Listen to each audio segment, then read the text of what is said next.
All right, so this is going to be the ninth in a series of videos on action programming for the 8-bit Atari.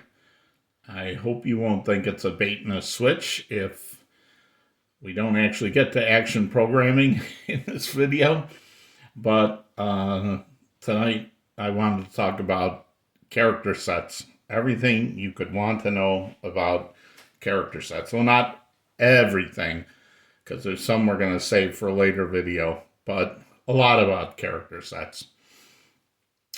Because we're going to start learning all the ins and outs. Because I don't want this video series to just be where I write some program, I stick it on GitHub, people download it, compile it, and run it, and don't understand what I'm doing. So I really want to go into the most minute detail about everything I'm doing in the programming. So hopefully, if you wanted to strike out on your own to do something, you'll have the basis, not just like to copy something I wrote, but to say, this is why he did it that way, and this is how I can do it myself. So, character sets. Right now we're looking at Create a Font, which is a character editor from Analog Issue 16 by Vince Erceg.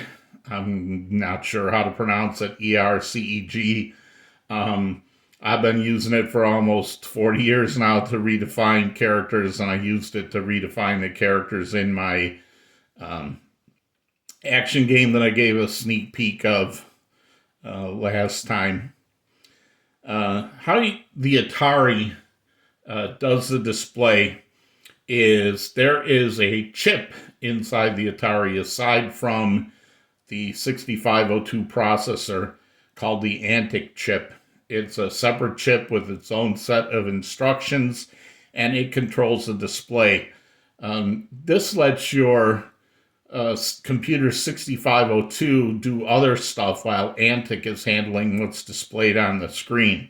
That set the Atari apart in the beginning because there were a lot of computers where the main processor not only had to do any calculations, whatever else it had to do, it also had to manage the screen display.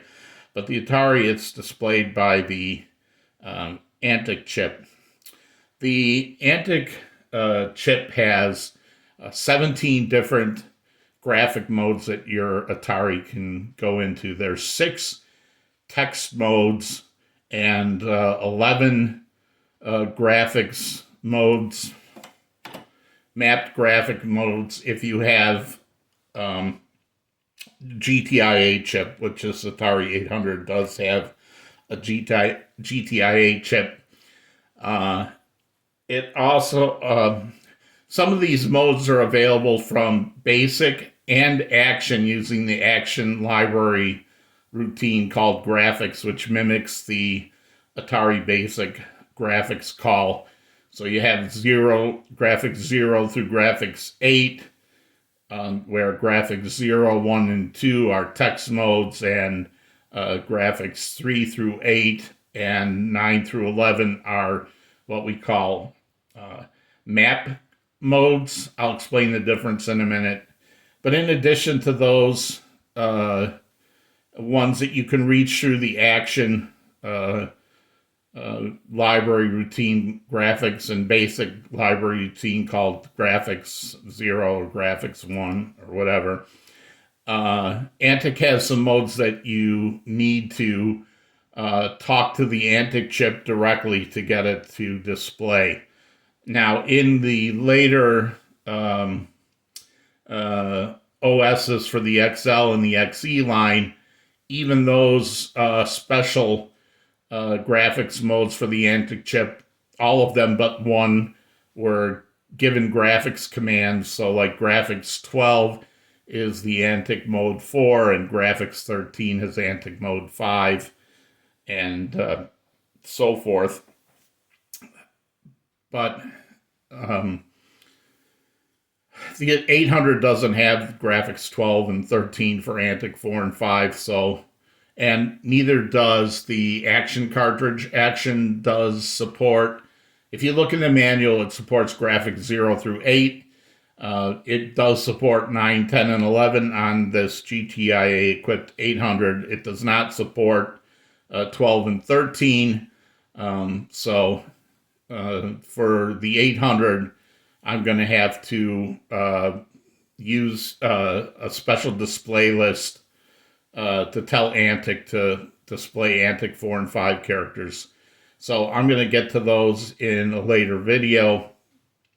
But let's just talk a little about text modes, the Atari text modes versus the mapped graphics modes. The difference between the two is a text mode will display text characters like you see here in various colors and sizes, and each character is made up of 8 bytes stacked on top of each other, where some of the bits are set. So if you remember our video from last time about bits, this one has the 2nd and 3rd bit and the 5th and 6th bit set.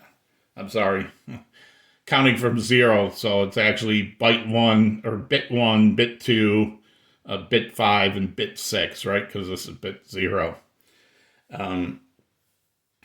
So each character is 8 bytes long, and there are 128 different displayable characters.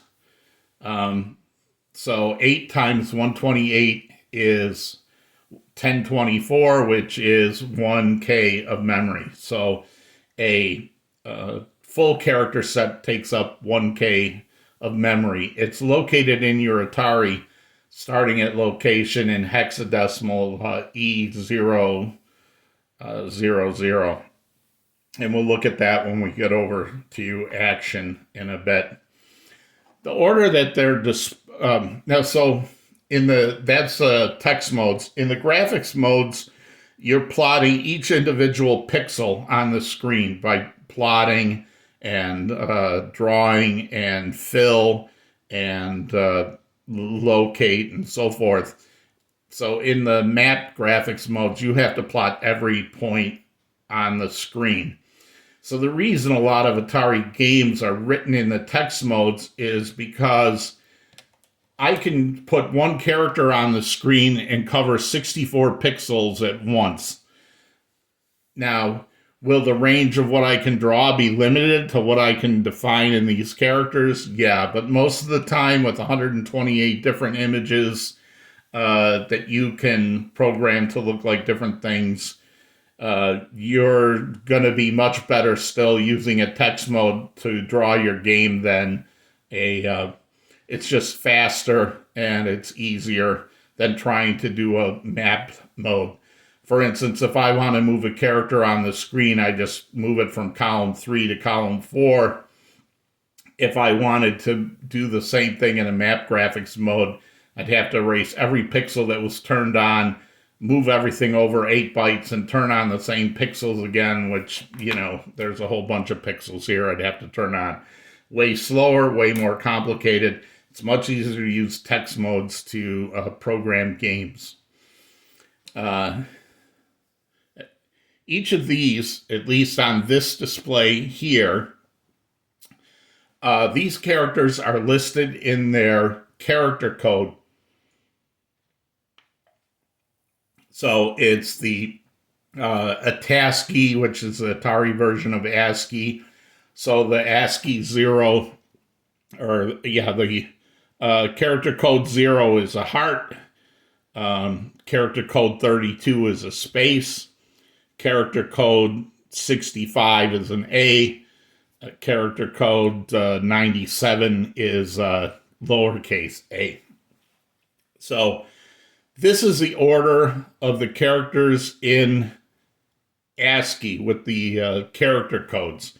However, in your computer's memory, starting at E0, where the computer stores these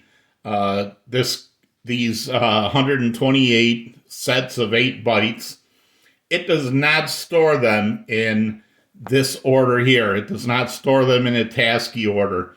It actually stores them with the second row first, then the third row in memory, and then it goes to this row, and then it goes to the fourth row. So at E000, it's going to have all the punctuation and numbers.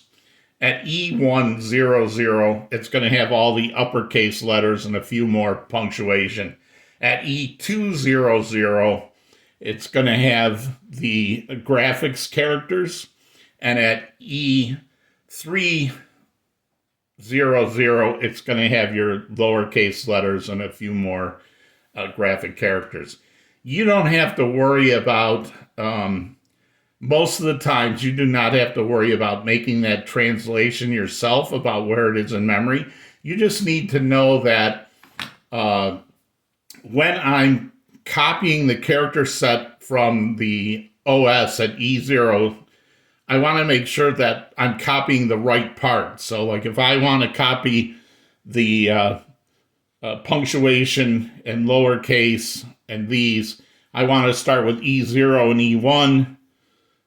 If I wanted lowercase letters to start, I'd pick with E3 and copy 256 bytes. 256 bytes, by the way, is what we refer to as a page. A single byte can hold 0 to 255, which is from 0 to FF. And then if you go to 256, you have to go into the next byte, the second byte, the high byte, and turn on the first bit there. So you would go from page 0 to page 1. So when we talk about a page of memory, we're talking about an address that ends in 00. That's a page of memory. So 10000, 100, 200, this is all in hexadecimal, 300. And page 6, which we often hear to stick subroutines in, is page address 600. And since the fifth byte has, 0th byte is 1s, first byte is 2s, third byte is 4s, the third byte is 4s, fourth byte is 8, and then the next byte into the high bit is 16. So 6 times 16 is, 256. Each block is 256. 6 times 256 is 1536, which you've probably seen a lot of times. 1536 being the decimal equivalent of page 6. All right, graphics. So this is what I want you to remember. Remember that each character is 8 bytes. And if I, here in this thing, I can use this as data to translate this.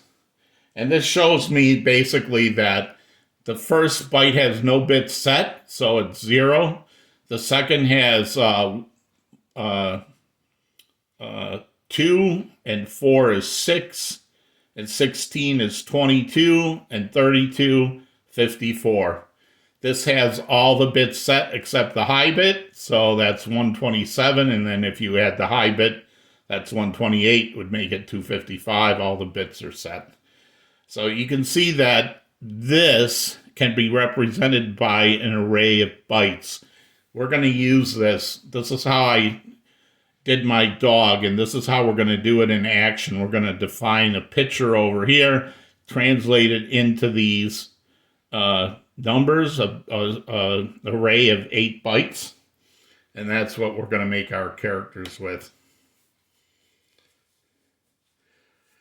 All right, now I'm going to write. So each character, 8 bytes stacked on top of each other. The bit set equals some number that we can keep in an array of bytes.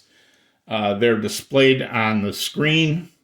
The character codes start from 0 to 127.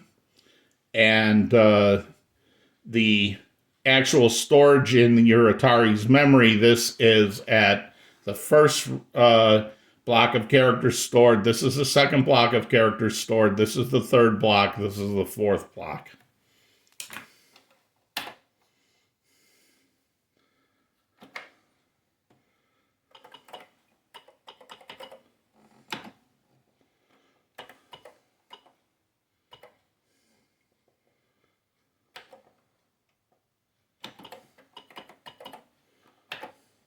All right, this is graphics.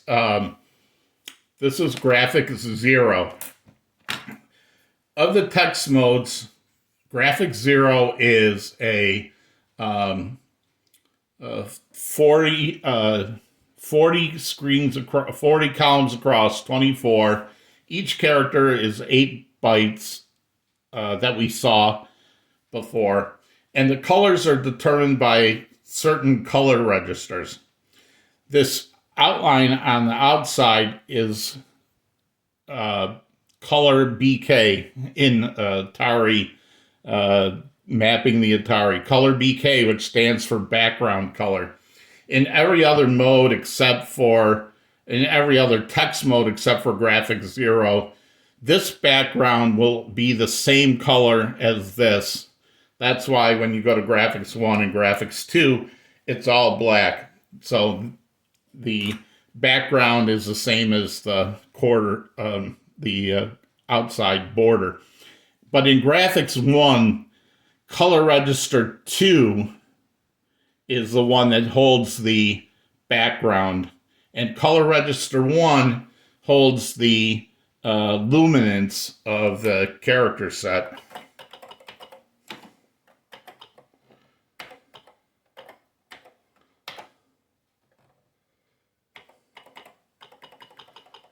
And I just said luminance, and there we go.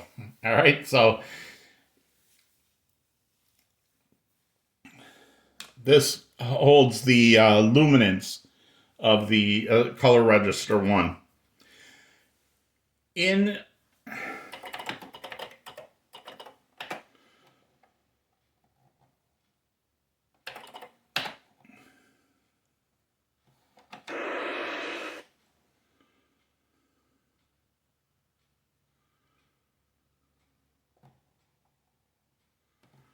takes a while to initialize. Player missiles. He uses player missiles here. In graphics mode 0, you get to use all 127 characters, and the character code, since it goes from 0 to 127, as we saw, that leaves the high byte open. That high byte, you may think, is the byte that turns it inverse, and most of the time that's true. However, it's actually controlled by a memory location that that says how to display characters. So if I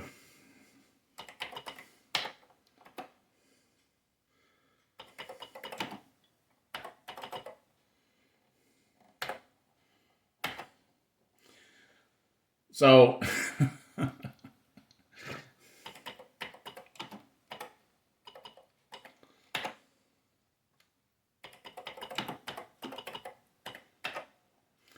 So 755 controls how characters in graphics 0 are displayed if the inverse key is on. So necessarily, although most of the time the high bit indicates inverse characters, that's because this defaults to 2 in this character control location.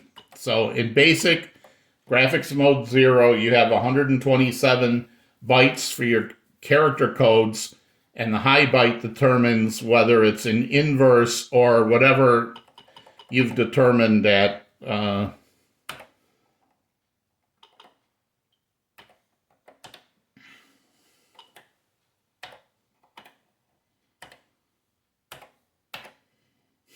So I can turn the inverse upside down.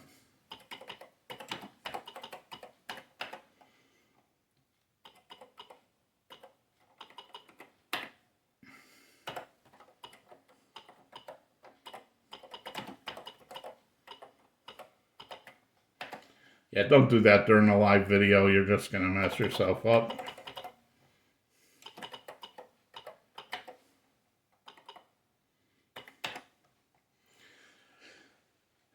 All right, so that's graphics 0.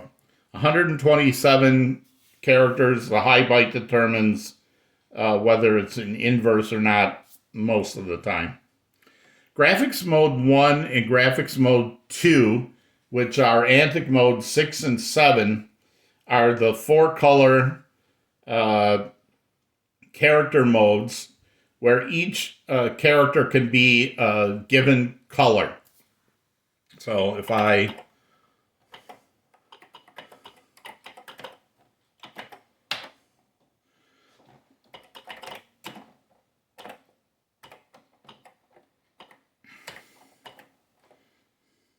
we'll use our character that we're using for the dog to display this. So this is character. Remember, in our action code, it was character 62.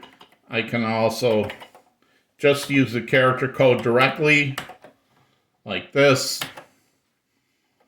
Also, when you're in graphics mode 1, if you're in graphics mode 0 and you use the color command, the color that you pick is the character code. And the same is true here, except for the color. So if I say color 62, plot. So color 62 is the same as saying CRH string. So you can see this is a lot faster than if I was trying to draw the screen by using prints.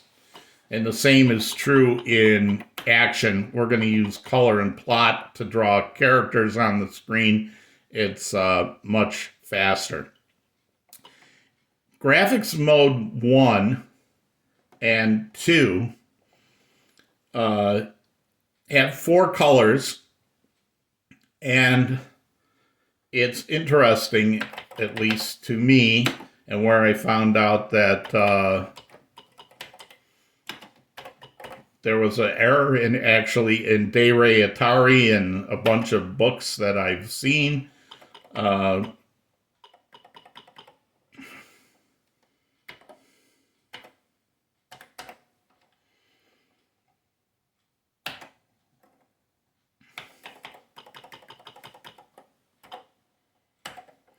Let's not overwrite it this time.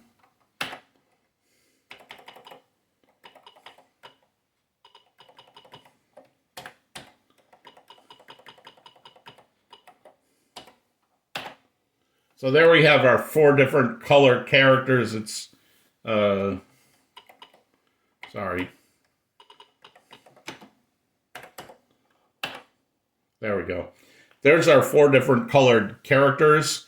All, so where did I get these numbers? 30, 62, 158, 190. How did I know they were going to give me the different colors? Well, in graphics mode 0, the lower 7 bits control what character you see, and the top bit controls whether it's in inverse. If you read through Re Atari and some other books that I've seen, they will tell you that in graphics mode 1 and 2, antics mode 6 and 7, that the 2 high bits determine the color, leaving the lower 6 bits to determine which character to display. Now, that's partially right. 2 bits control the color, and 6 bits control the character that's displayed on the screen. That part is true. It's just that it's not the high 2 bits that control the color, and I'll demonstrate that in a second. But let's just stick with the part where there are only 6 bits to pick the character code instead of 7. In graphics 0, with 7 bits to determine the character code, I can have a character code that goes from 0 to 127. But if I only have 6 bits to determine the character code, it can only go from 0 to 63, which means I can only have half the number of characters at any one time in graphics 1 or graphics 2. So it takes up half the memory because you can only have 64 characters times 8 times 64. So you only need you only get 512 bytes you need for graphics 1 and 2 for a character set, and it only takes up 2 pages instead of 4 pages, which is 1K is for graphics 0. All right, let me just show what I'm talking about, that the 2 high bits do not control the color. If I say color 30 again, and I'll just stick it out here at 1010.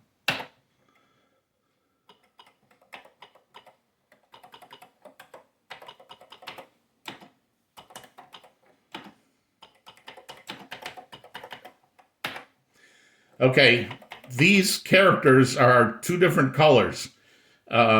And the numbers I used was 30 and 62. Well, if you look at the bit representation of 30, that is, the 2 high bits cannot be set because the 7th bit is 64 and the high bit's 128. So any number that has the 7th bit set,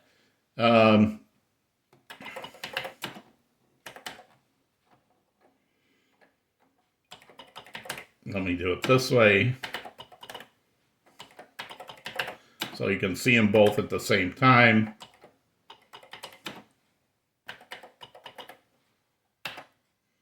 And of course it still scrolls off the screen. Anyway, the point is I'm using color 30 and color 62 to get 2 different colors.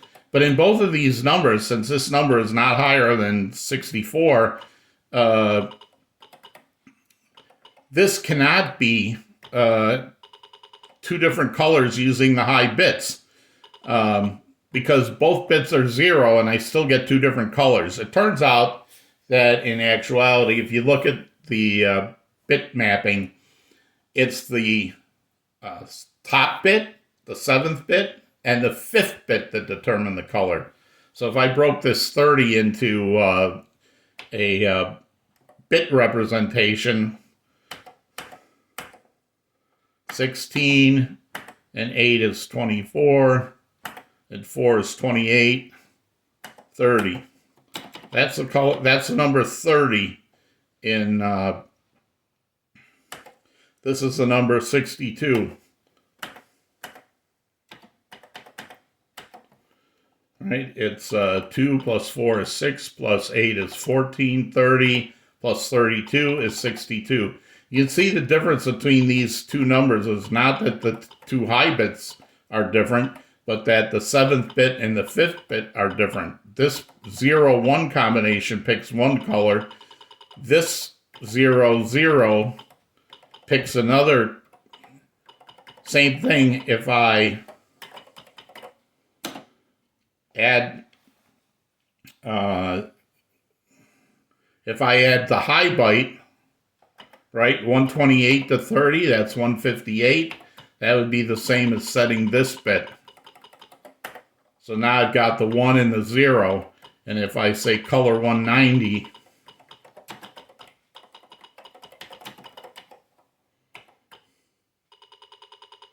that's adding 128 to this. So you can see that this bit never gets changed, and I can have all 4 different colors on the screen. So wherever you see somebody in a book telling you that the 2 high bits control the color of the character displayed in graphics mode 1 and 2, that's not true. It's these 2 bytes. What does this byte do? Because we still need 6 bytes to control the character. So we have 1, 2, 3, 4, 5. This byte here picks the other half of the 64 characters. So I'm going to go back here for a second. There you go, Vince. It's funny.